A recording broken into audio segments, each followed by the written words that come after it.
कहानी को सुनाने लगा हूँ एक मुल्क की जिसका नाम है लीबिया। क्या नाम है? लीबिया।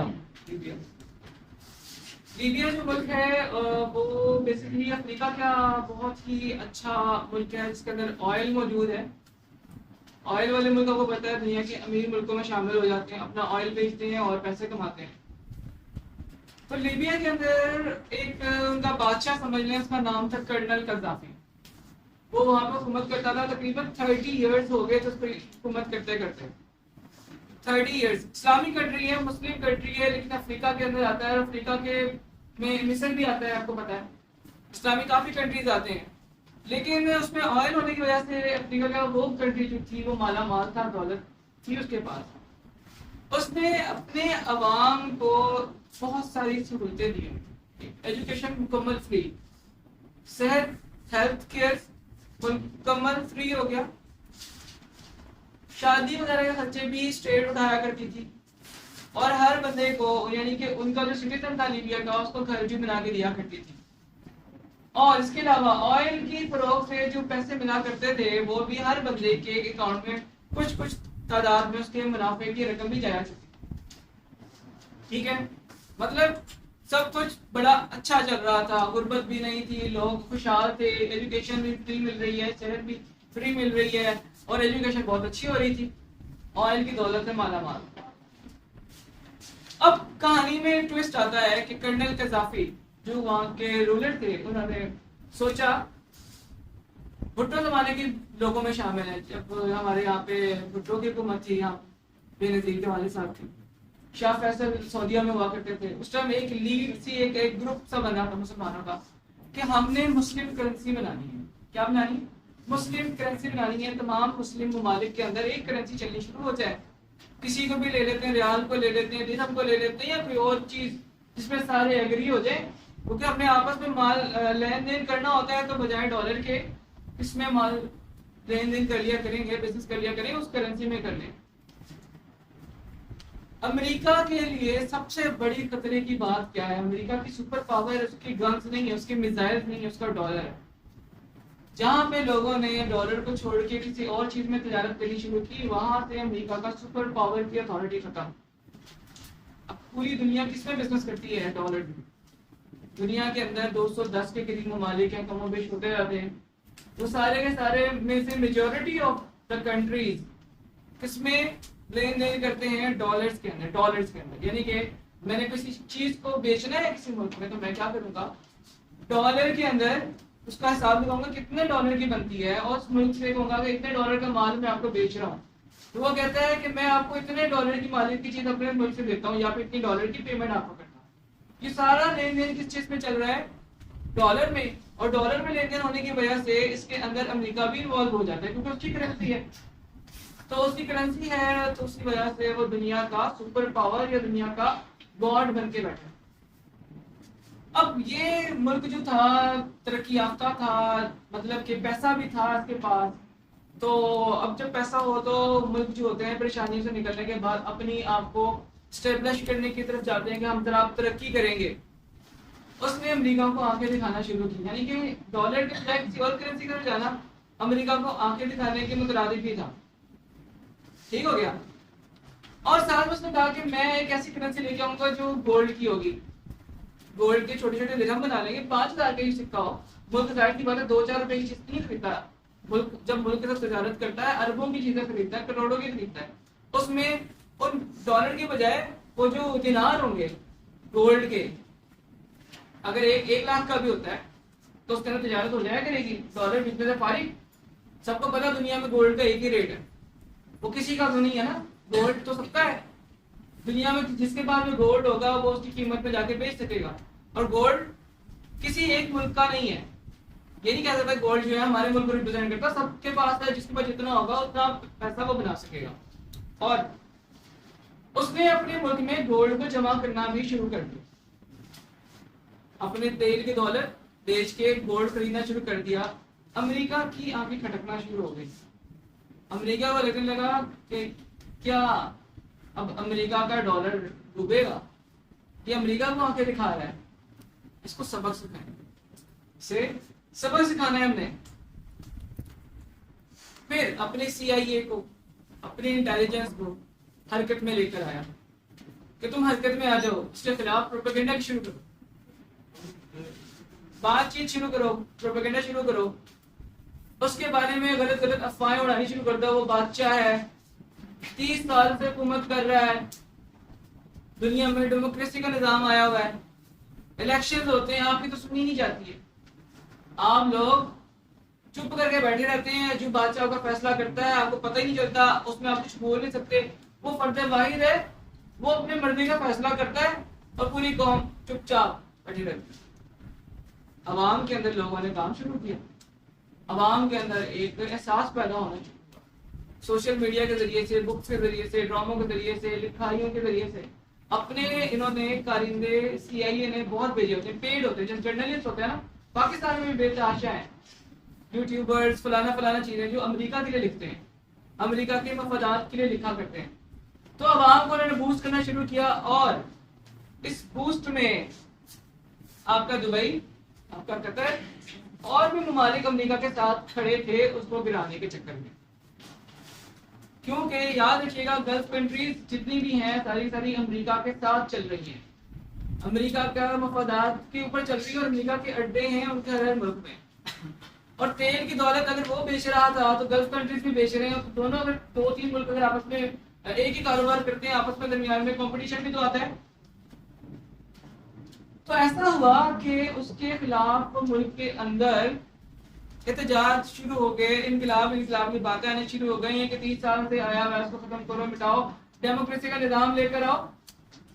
अल जजीरा टीवी है बहुत मशहूर अरब का, कतर का है, उसने इसका बना दिया शोर शराबा कि अरब के अंदर लोगों के अंदर अवेयरनेस आ रही है, अपने बादशाहों को हटा के डेमोक्रेसी लाना चाह रहे हैं। ठीक है, अरब के लोग जाग रहे हैं, जाकर फैसला करना चाह रहे हैं कि अब बादशाह नहीं चलेगी, अब मोनार्कीज नहीं चलेंगी, अब क्या चलेगा, अब तो डेमोक्रेसी चलेगी, अब वोट चलेगा, वोट से काम होगा। हजारों लोग निकलना शुरू हो गए, एहतजाज करना शुरू हो गए। अब जाहिर सी बात है लोग निकलेंगे, एहतजाज करेंगे, चीजें तोड़ेंगे, तो उसके पास भी पावर थी, बादशाह साहब ने अपनी आर्मीज को हुक्म दिया कि इनको रोके, मेरे तक ना आ सके, एहतजाज करते हैं तो उनमें गैस वगैरह चले, डंडे वगैरह मारकर इनको पीछे करें। अब ये चीज दुनिया को बढ़ा चढ़ा के बयान की जानी शुरू होगी, लोगों को बहुत मारा जा रहा है, कत्ल किया जा रहा है और लोगों को तहस नहस किया जा रहा है और कर्नल गद्दाफी ने लोगों का खून कर दिया।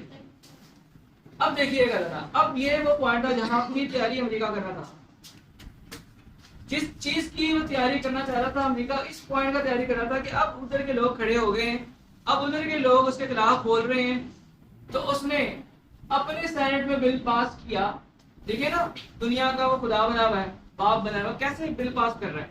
लीबिया कहाँ पे है, वो कहाँ पे है, उसका कोई ताल्लुक नहीं बनता, उसने सेनेट में बिल पास किया कि लीबिया जो है वो इंसानी हकूक की पामाली कर रहा है, हमें उसको सीधा करने की परमिशन देनी चाहिए। सेनेट ने बिल मंजूर किया, सेनेट मतलब उनका कौमी असेंबली बिल मंजूर किया और अमेरिका की फौजें हरकत में आई। अमेरिका की फौजें हरकत में कैसे आई, अमेरिका अकेला नहीं आया, अमेरिका अकेला नहीं हरकत करता, अमेरिका के पास एक और ताकत है, उसे कहते हैं नेटो। नेटो में तकरीबन 50 के करीब मुल्क शामिल हैं, 50-45 मुल्क शामिल हैं, जितने यूरोप के मुल्क हैं वो सारे शामिल हैं, तुर्की को मिला के इंक्लूडिंग उन्होंने मिलाकर एक आर्मी बनाई हुई है। क्या बनाई है? एक आर्मी बनाई हुई है, एक आलमी आर्मी। सिर्फ उसमें अमेरिका की नहीं है फौज, उसमें ब्रिटेन की भी होगी, उसके अंदर ऑस्ट्रेलिया की भी होगी, उसमें कनाडा की भी होगी, टर्की की भी होगी, स्पेन की भी होगी, फ्रांस की भी होगी। इसे कंबाइन क्या बोला जाता है? नेटो। लीबिया कर्नल गद्दाफी से पहले अमेरिका के अड्डे थे उसके पास। लीबिया का बायोग्राफी जो थी उसकी इस तरह की थी, लीबिया के अंदर अड्डे दिए हुए थे, 50 से 60 अमेरिका की फौज को अड्डे दिए हुए थे जहाँ पे नेटो बैठी हुई थी। लीबिया की हिफाजत करने के लिए कौन बैठा हुआ था? वहां पे नेटो के अड्डे थे, फौजी आते थे, उनके बेसिस थी। तो गद्दाफी को यह लगा कि भाई अगर मेरे सामने अमेरिका के लोग बैठे रहेंगे तो मैं कभी भी यहाँ पे इंडिपेंडेंटली हुकूमत नहीं कर सकूंगा। मुझे चाहिए कि जो मेरी हिफाजत की गर्ज से आए हुए मैं उनको साइड में करूं, थोड़े कम करूं। उसने 50 में से तकरीबन कोई 10-12 रहने दिए, बाकी सारों का आगे पीछे कर दिया। अमेरिका को यहाँ पे भी लगा कि ये तो मेरी ताकत कम कर रहा है अपने खित्ते से, मेरे फौजी बैठे हुए थे, मेरे खिलाफ बात ही कर सकता था।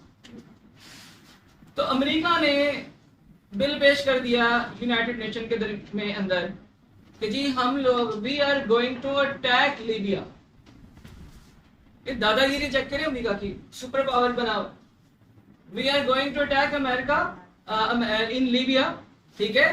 दुनिया के अंदर वेटो करने वाले 5 बड़े बड़े मुल्क हैं जो सुपर पावर दुनिया के समझाते हैं। इसमें फ्रांस है, रशिया है, ब्रिटेन है, चाइना है, अमेरिका है। ये 5 ममालिक हैं। अगर इनमें से कोई एक भी खिलाफ मना कर दे ना कि मैंने आपको इस जंग में कूदने की इजाजत नहीं है, तो वो यूएन में करारदाद मंजूर नहीं हो सकती, वो फेल हो जाती है। चाइना इसके अगेंस्ट था, रशिया भी इसके अगेंस्ट था, लेकिन कुछ मुस्लिम ममालिक जो थे वो इसकी हिमायत में आगे आ रहे थे। क्या आप न्यूट्रल हो जाए ना, आपको इसमें यस में वोट करें ना नो में करें, बस न्यूट्रल होकर बैठ जाए। दुनिया जो करना चाह रही है, जो अमेरिका करना चाह रहा है, करने दें। लीबिया का जो कर्नल गद्दाफी है वैसी इंसान बन चुका हुआ है, लोगों को मार रहा है, काट रहा है, पीट रहा है। आज उसकी एंड का टाइम आ गया। साइन हो गए 17 ममालिक की फौज बेवकूफ उन्होंने हमला किया। किस पे? लीबिया पे किया। उसके अंदर दुनिया का बेहतरीन असला, दुनिया के बेहतरीन ममालिक की फौज जो नेटो की सूरत में गए हैं और जाके उन्होंने झपटा। आसपास के जितने भी बेसिस थे सारी फौजें वहां पे आई और कहां पे? लीबिया के अंदर एंटर हो गई। लीबिया के पास ऑयल तो था, फौज नहीं थी। उसे हमेशा डर लगा रहता था फौज अगर मैंने बना ली ताकतवर, फौज थी लेकिन ताकतवर नहीं थी। अगर मैंने ताकतवर बना ली तो कल का मेरी फौज का आर्मी चीफ मुझे तख्ता उल्टाकर मेरी जगह खुद बैठ जाएगा। इसी चक्कर के अंदर आलम इस्लाम में हर मुल्क जो है अपनी फौज को स्ट्रॉन्ग करता ही नहीं है, सिवाय पाकिस्तान के। पाकिस्तान ने किया तो पाकिस्तान में फौज की ही हुकूमत चल रही है। पाकिस्तान ने फौज को मजबूत किया, पाकिस्तान की फौज मजबूत है लेकिन फौज की भी हुकूमत चल रही है, क्योंकि ऐसे ही हुआ है ना। मजबूत इदारा है तो वो 70 सालों से 75 सालों से फौज की हुकूमत है। इसी डर से लीबिया का जो प्रेसिडेंट गद्दाफी था अपनी आर्मी को स्ट्रॉन्ग नहीं कर रहा था। जब अटैक हुआ 17 ममालिक की फौज आई है और उन्होंने 5-6 दिनों के अंदर अंदर ही पूरे लीबिया को ग्राउंड कर दिया, खत्म कर दिया। मतलब कि सारे आर्मी, सारी बेसें, सारी सड़कें तोड़ दी। अब उनकी गनशिप, हेलीकॉप्टर्स आ गए, उनके जहाज आ गए हैं, उनकी मिसाइल्स आ गए हैं। इनकी आगे कर्नल गद्दाफी कैसे रुक सकता है? रुक सकता है। अच्छा, वो बैरूत जाने के लिए फ्लाइट लेके निकलने वाला था लास्ट टाइम पे, उसको ना नेटो के फौज ने उसके किले से गिरफ्तार कर लिया। उसे गिरफ्तार कर लिया और मुल्क में हंगामे हो रहे थे। बहुत अच्छा किया, बहुत अच्छा किया, अमेरिका ने बहुत अच्छा किया, जालिम हुक्मरान से में निजात मिल गई है, अब डेमोक्रेसी होगी, अब इनकलाब आएगा, अब बहुत अच्छा सिस्टम होगा। उसने उस कर्नल गद्दाफी को पकड़ के आवाम के बिखरे हुए लोगों के दरमियान में छोड़ दिया। अब कर्नल गद्दाफी की एज इतनी होगी जितनी इमरान खान की है, ठीक है। फिर लोगों ने उसको मुक्के लाते घुसे मारना शुरू कर दिए, क्योंकि उसका खिलाफ कर रहे थे, तुम बड़े हो। वो कहता रहा लास्ट टाइम तक कि my son you don't know what are you doing.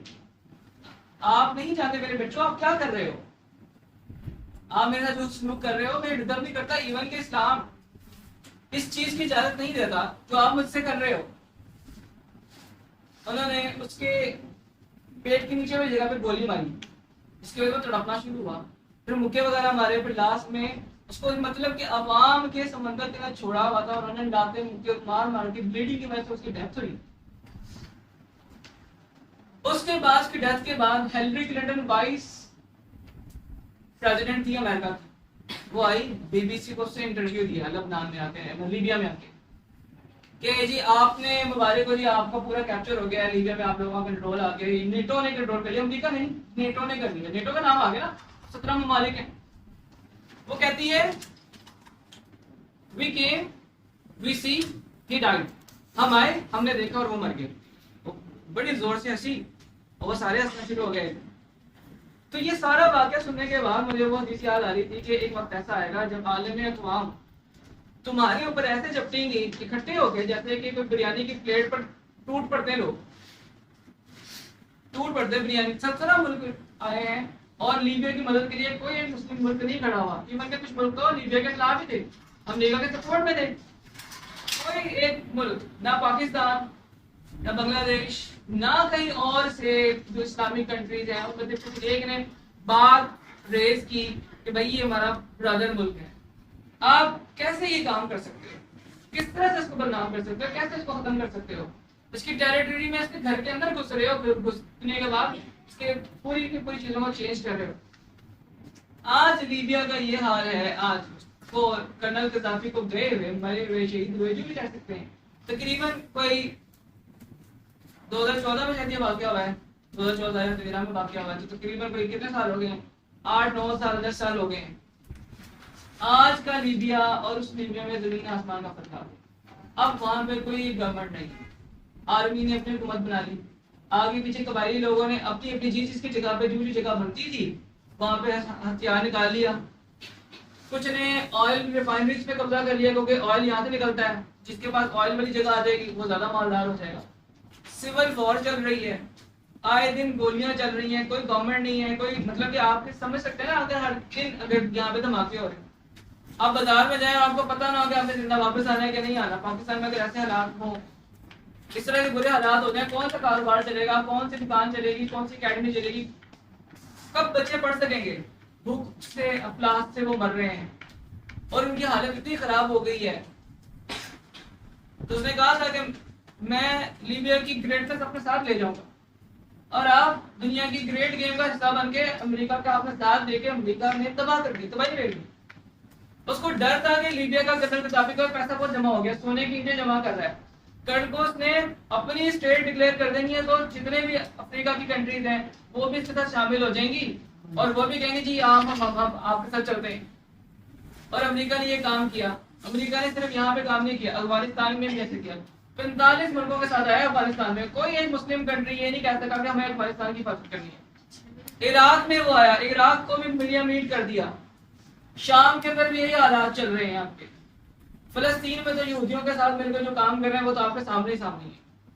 मिस्र के अंदर क्या चल रहा है, जहां जाते हैं मुसलमानों को गाजर मूली की तरह काट देते हैं, फेंक देते हैं, और मुस्लिम कौम सिर्फ देख के रह जाती है।